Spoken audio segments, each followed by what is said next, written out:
So today we're going to talk about the absolutely wild story of John Kiriakou.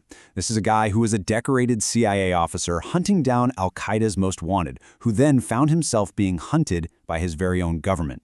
And his crime? Well, it was telling the American people a secret he just couldn't keep. Okay, just imagine this. You're standing in the CIA cafeteria line, right?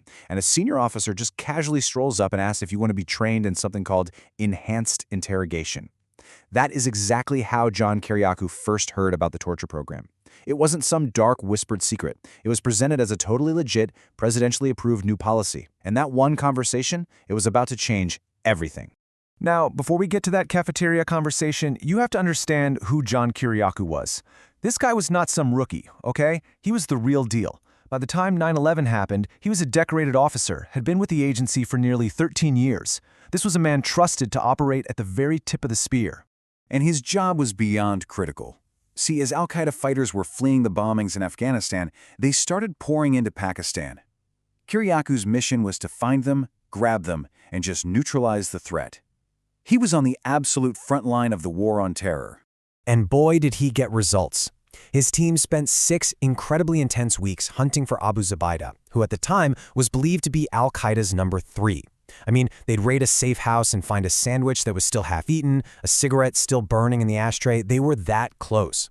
Then, in March of 2002, they finally got him. It was one of the biggest captures of the entire war. So with this huge victory under his belt, Kiriakou heads back to headquarters. But the war he'd been fighting overseas, well, it was about to be replaced by a massive moral battle right inside the agency itself. Back in that cafeteria, that term he heard, enhanced interrogation techniques, it was such a carefully crafted euphemism. It wasn't pitched as something sinister at all. No, it was described as this new, necessary tool that was completely above board, vetted at the highest levels of government. But here's what it actually meant. It started with things like belly slaps, meant to intimidate. But it escalated, and it escalated quickly, to waterboarding, and then to techniques that actually proved to be fatal. The cold cell killed at least 2 prisoners from hypothermia. The sleep deprivation, keeping someone awake for up to 12 days straight, that caused organ failure. Let's be clear, this was not interrogation, it was torture. So Kiriakou, he needed some advice. He went to a trusted mentor, a very senior officer. And his mentor, he just cut right through all that bureaucratic language.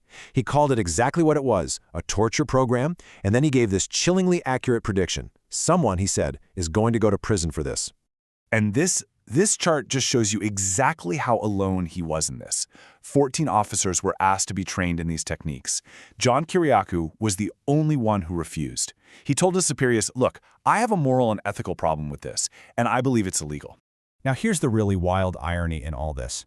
The FBI, they initially interrogated Abu Zubaydah using their traditional methods, building rapport, having conversations. It took weeks, but he opened up. He gave them actionable intelligence that literally saved American lives. And he revealed the true identity of the 9/11 mastermind, Khalid Sheikh Mohammed. Then, the CIA took over, started torturing him, and he went completely silent.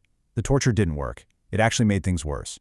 For years after Kiriakou left the agency, the secret was kept. But in 2007, things started to change. The White House started pushing this new, false narrative about the program. And Kiriakou realized they weren't just lying. They were setting him up to be the fall guy. President Bush went on national television, looked straight into the camera, and said flat out, "We do not torture."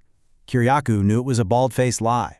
Then, a few days later, the president suggested that if any torture did happen, it was probably because of a rogue CIA officer. And Kiriakou knew exactly who they had in mind for that role. So, he agreed to do an interview with ABC News. He decided, you know what? I'm just going to tell the truth. And in that interview, he dropped 3 absolute bombshells that flew right in the face of what the president was saying. 1, yes, the CIA was torturing prisoners. 2, yes, it was official U.S. government policy. And 3, yes, the president himself had approved it. The fallout from that interview was immediate, and it was brutal. I mean, within 24 hours, the CIA filed a crimes report against him, and the entire weight of the federal government began to grind him down. And you have to understand, this was never about justice. When the FBI initially looked into it and found no reason to prosecute, John Brennan, who would later become the CIA director, sent a memo to the Attorney General. His demand? Charge Kiriakou with espionage anyway. just to make him defend himself. This wasn't a prosecution, it was a vendetta. So now, Kiriakou was facing 5 felonies, 3 of them under the Espionage Act. The potential sentence was just staggering, 45 years in prison. The government was trying to bury him. And a trial? It was completely impossible. In the Eastern District of Virginia, where these cases are always tried, the jury pool is made up almost entirely of people from the intelligence community and the defense world. As one jury consultant flat out told him, "Buddy, you don't have a prayer." So, you're faced with an unwinnable trial on one hand and 45 years in prison on the other. He had no choice. His own lawyer told him this is not about justice, it's about mitigating damage. So he took a plea deal for 30 months, and in the end, he served 23. After he served his time, he was released. But the punishment, it was far from over. He came home to a life that had been completely and totally dismantled. Now, while he was still locked up, this incredible moment of vindication happened. The Senate released its massive torture report, and it proved that everything he had said was true. On the Senate floor, the late Senator John McCain, himself a survivor of torture, praised Kiriakou by name for his courage.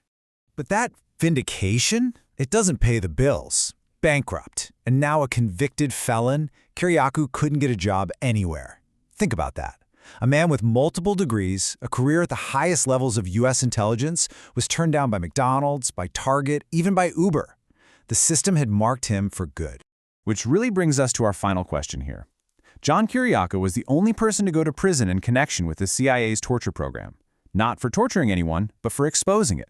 So what does it say about accountability when the person who tells the truth gets punished, while the people who authorized and carried out illegal acts remain protected? Who does a system like that really serve?